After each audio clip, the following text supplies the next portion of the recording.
қазіргі уақытта ақпараттың заманы, қазіргі уақытта жаңағы глобализацияның, жалпы урбанизацияның уақыты, бірақ осы біздің салт дәстүрлерімізді қоғамға, уақытқа, заманға сәйкестіріп, негізгі мазмұнын, оның түпкілікті мақсатын түсіне отырып, біз бүгінгі қоғамға бейімдесек, сонда ол салт дәстүрлерді орындаған адам ұрпақ тәрбиесін де қатар алып жүрген болады. Мынау кейбір жат ағымдар, діни ағымдар және қазіргі мына батыстық тенденциялар біздің ұлттық дәстүрімізден, осындай тектілігімізден айыратын кейбір іс-әрекеттер, дарақылық, даңғазалық дейді ғой. Арзан күлкі, арзан ойын, бұлардың барлығы адамдарды жаңағындай кімнің кім болуы маңызды емес, жалпы адам болып өмір сүрген маңызды деген индивидтік көзқарасқа қарай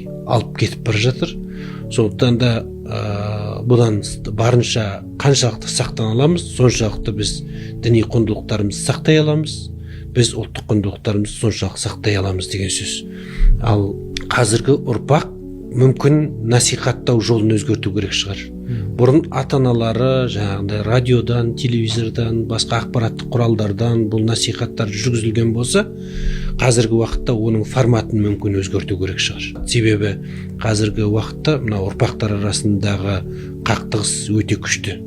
Бұрынғы уақыттарда мына аграрлық қоғамда болсын, мына индустриалды қоғамда болсын, ұрпақтар арасындағы бір-бірін түсіну, бір-біріне сәйкестік өте қарқынды емес тұғын. Ол мысалы 50 жылда ел жаңа, 100 жылда қазан дейтін бұрынғы түсініктер қазір жоқ. Мысалы 1 жыл мен 1 жылды салыстыруға келмейді қазір.